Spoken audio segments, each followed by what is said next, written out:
Hi, welcome back to What the Flick. Christy and Alonso and Alicia Malone is still here. We have a review for you of a documentary you can watch right now on Netflix called The Bleeding Edge, and you should, but it is a tough watch. Alonso, please tell us about it. So this is the latest from Kirby, the guy who directed Hunting Ground and Invisible War and Outrage. This is about the medical device industry and basically how the Food and Drug Administration makes it easier than you would think to get a new device on the market and into the populace even before they're proven to be safe, and very often they are not safe.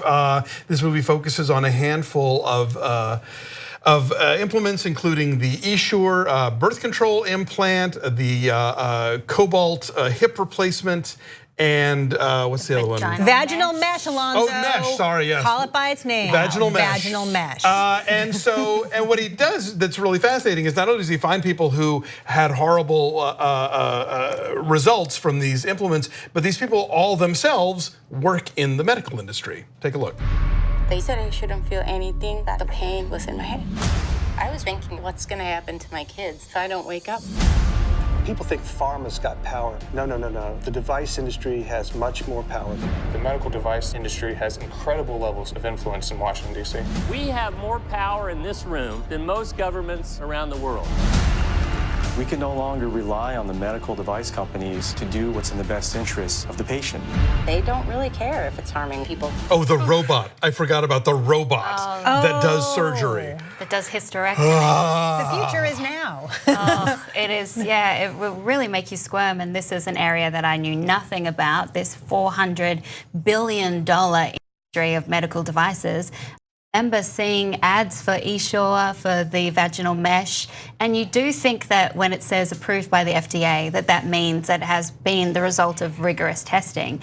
And it's terrifying, the loophole that you mentioned, that these devices can go on the market quite quickly if they're comparative to other devices that have already been approved without long-term even if the device that it's comparative to is faulty. Yeah, exactly. It's like they can just sneak it through, and then doctors recommend it, and of course people believe that it's going to improve their lives, and it's heartbreaking to see the stories, particularly of so many women, because some of these devices only affect women, and going through surgery after surgery. I mean, there was a woman that lost her apartment and ended up having to give her kids to foster care because she couldn't pay the medical bills. It's heartbreaking. And her husband left her because they couldn't have sex anymore. And a lot of, that's what they said in the film, a lot of the husbands would leave their wives because they weren't able to have intimate relationships anymore. That is devastating. Like when they need you most, you leave. The healthcare industry in general has not been women's best friend, but this stuff particular, I mean, eSure, thanks to the pressure of this documentary, Bayer finally did take it off the market, or announced they would be taking it off the US market at the end of the year. They already had to take it off the market in Europe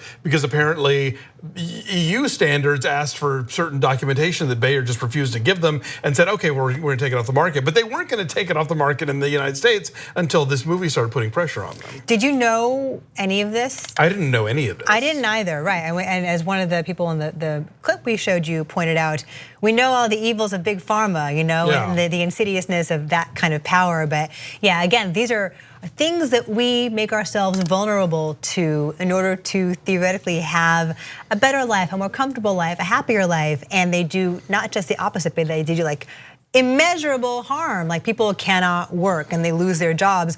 I sat on the couch watching this, and my husband was sitting next to me, and I just kept like squirming and grunting and going, oh my God, oh my God.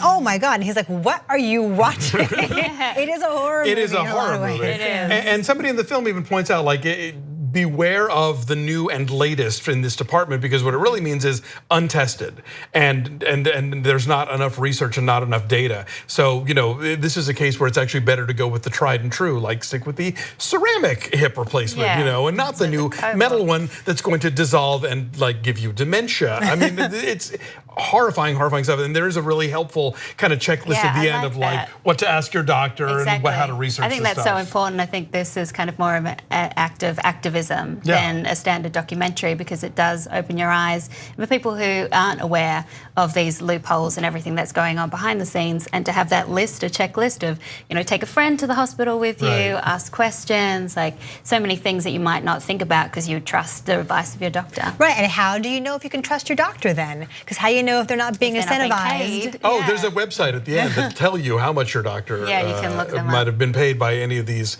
companies, or if they've been paid to do research by these companies, or if they are stockholders. I mean, it's a shame we companies. didn't hear from anyone from the companies, but they declined to be involved with the documentary. Yeah, and nobody from the FDA would talk to them. Yeah, which is a shame. Well, they did get the one guy who is the lobbyist. Oh, yeah. Right, the one guy who's a lobbyist who, you know, was very on message and a very tight smile. He kept talking about how, like, Trump's new FDA guy, oh, he's going to be great, and he would never do anything that would jeopardize the, you know, the American people. And it's like, no, this guy was part of these the people that launched eSure in the first place. And again, they show all these people who are former FDA chiefs then going right back into the industry where they now know how best to defeat the loopholes. This is a thing that applies in a lot of areas, especially in the banking industry, but it's also a thing, I would guess, now in the health industry, where people go to work for the government and there's nothing to stop them from immediately taking a job in the private sector, and basically showing the private sector, like, here's how you skirt all these regulations. Using all the access, but then making a ton more money in the process.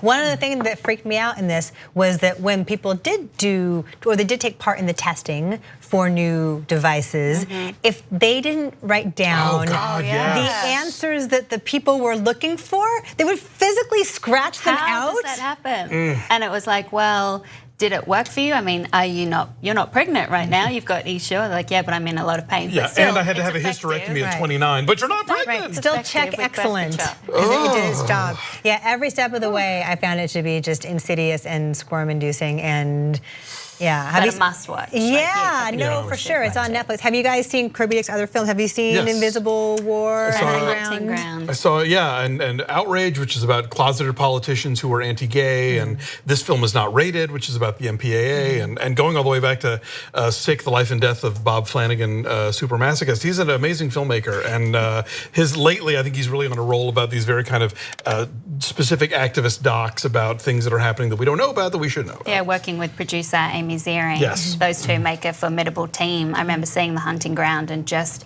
again, feeling the same thing, a horror film, squirming, and so much change from that documentary. So I hope this one can continue to have a big effect and people find it on Netflix. Come on, algorithm. Push it up there. Invisible War, I think, also kind of got the Pentagon to really look at rape in the armed services in the way they hadn't before. So these movies are making a difference. I'm sure when folks see Kirby Dick coming with his camera, they're like, oh no, I am not talking to you today. So go check it out. It is hard to watch, but it's a must-see. My one complaint is that maybe it tries to get its arms around too much. There's so many stories to tell here, and it's only about like 90 minutes long, but still, gotta see it. So my number is a 7.3. What is yours? 7.7. I'm going an even 7. All right, so our number is a 7.4, I think. I just did math on my head. Go check it out. You can go see it right now on Netflix, and you should.